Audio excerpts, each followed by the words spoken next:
Cal Lao Yah Ba'Shem Yahawashi Ba'Shem Rakakadash. All praise, honor, and glory go to the Most High Yahweh in the name of the Son Yahawashi. Back to you with another one. I wanted to come from the book of Psalms 45. The majesty and the glory of the Most High Yahweh is so immaculate that most of the world won't even understand it because it's way beyond their understanding and reasoning. And when you go to the book of Psalms 45 and 6, it says, "Thy throne, O Yahweh, Ba'Shem Yahawashi, is forever and ever." Most humans won't even be able to understand that.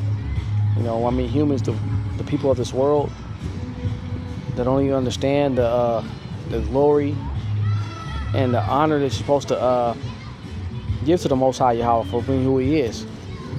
It says, "The scepter of thy kingdom is a right scepter."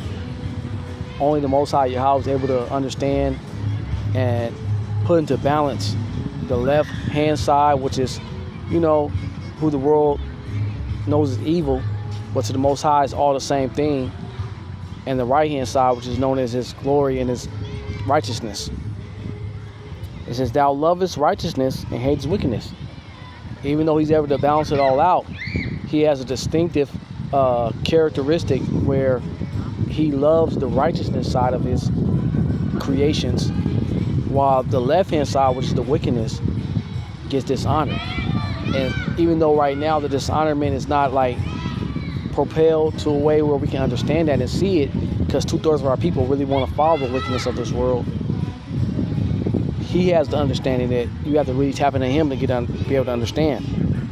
It says, "Therefore, Yahweh Ba'Shem Yahawashi, thy power have anointed thee with the oil of gladness above the fellows." And if you go to the beginning of the scripture, it talks about how he's talking to the sons of Korah, who were the Levites. They were able to understand His wisdom, knowledge, and understanding, and bring it out to the people. It says, "Hath anointed thee with the oil of gladness above thy fellows." That joy that you really need to hold on to, especially in these last moments, these last days, because if not, you're going to be confused and think that partying and having mirth is more important than having more fear of the Most High Yahweh. Verse 8 says, "All thy garments smell of myrrh." Think about the spirit, because you think about the spiritual aspect of the garments. It says it smells of myrrh and aloes and cassia out of the ivy places whereby they have made thee glad. And if you go to the word of myrrh,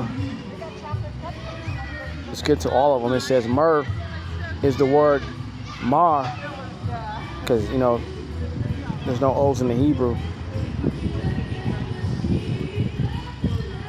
You go deeper into the word, because it talks about the Arabian gum, and goes into a different way. It says to be bitter, show bitterness. So the myrrh represents the bitterness of the Most High Yahweh. And the bitterness is not always meant to always bring you down. It's meant to get you to understand that we have to go through the tough times to get to the good times.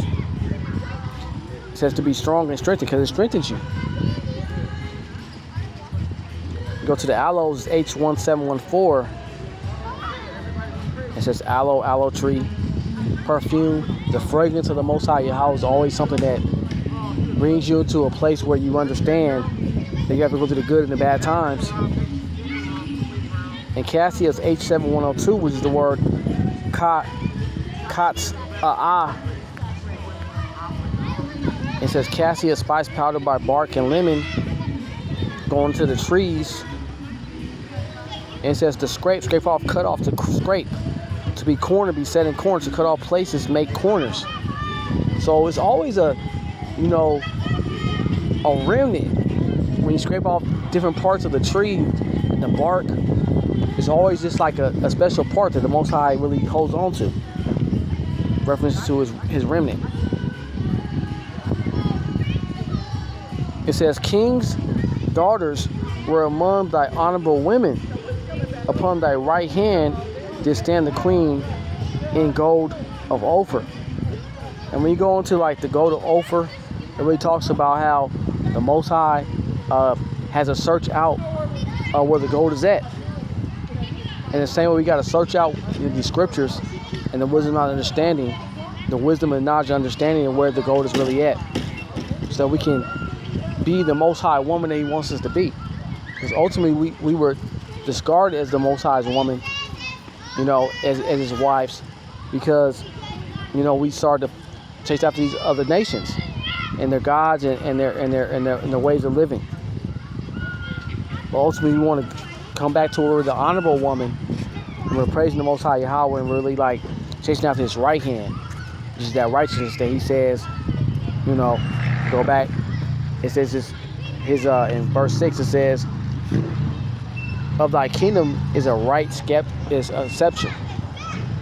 So his scepter, his ruling, his understanding, his truth, everything he brings is always on the right hand side, where you get the rewards, the wisdom, knowledge, understanding, the fear to receive those things.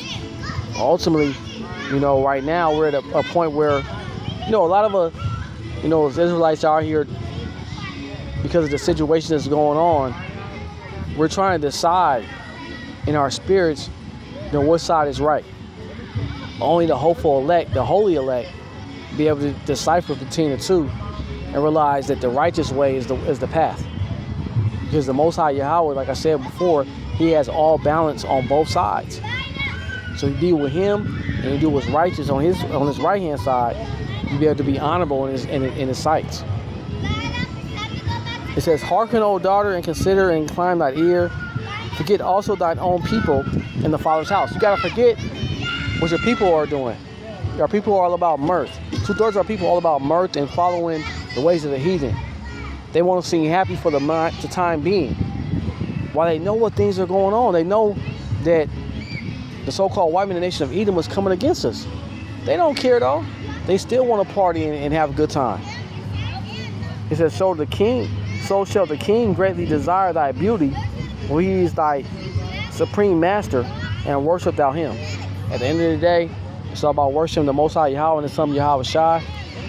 Despite all the different distractions and appearances that seem to be, on this earth, worthy of giving some kind of happiness to, kind of joy to. But at the end of the day, his true beauty comes from be able to decipher between the two. We have the left-hand side that always promotes different things that seem appealing to the eye, and we have the right-hand side where for him it doesn't even matter what it is, but we have to really focus on doing his will. And it's not an easy path. I'll be the first one to profess to that, because in my own walk, the temptation of this world is so heavy. It gets us to try to, want to trust in the things that we see, smell, touch, and feel. But at the end of the day, we got to, focusing on what he really wants us to focus on, which is the righteous side, the right-hand side, the path that leads to his holy elect being delivered.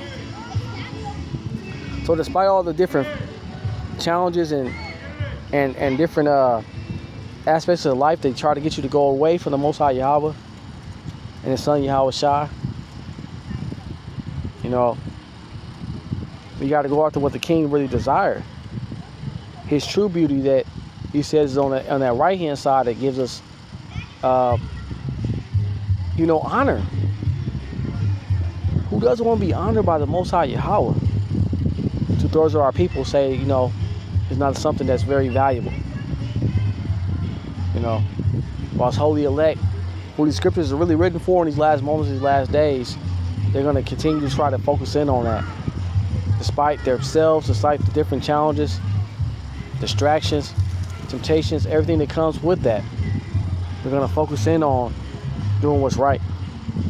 And I say I'll pray more than that number. I can't protest to be part of the hopeful elect, the holy elect, until he reveals it to each and every soul that's out here. I'm just doing my best as a soldier, as a fighter, and as a warrior for the name of Yahawashi, who the world doesn't even know the name of. They hear about this and they still want to call him JC. We got camps in the Israelite world that still want to call him on the name of JC. And sometimes you can get a little discouraging. Sometimes you get a little bit angered by it all. But at the end of the day, you know, we got to continue to, you know, push on and keep focusing on Yahawashi. So I just want to bring it out. I'm out here with my son, you know, at this park, little public reading. You know, we have a lot of different Judites and, you know, Ishkarites out here, you know, doing their, you know, whatever you want to call it in these last days, make themselves feel good in the flesh. Praying that, you know, my attempts to try to bring this out in the spirit, you know, really is, you know, opening the eyes of those that are wanting to be edified through these scriptures, you know, in the videos and maybe even close by. You never know who's by, who understands, you know. So with that, just want to give all praise, honor, and glory to Yahweh, Yahawashi, Ba'ashem, Rakach Hadash. Double honors to all the apostles, the elders, teachers, preachers, priests that came before me, taught me this truth through the videos, starting with the apostles and elders of Great Millstone, and Shalom, peace be to you, which you know is really the shouting to all the hopeful elect, you know, to understand this truth, you know, to grasp it, not be moved, not be disturbed by what's to come, because a lot to come. MOTB is right on the horizon. And I'm praying for that number that continue just to focus on Yahawashi, keep my faith in him. Till next time, Yahweh.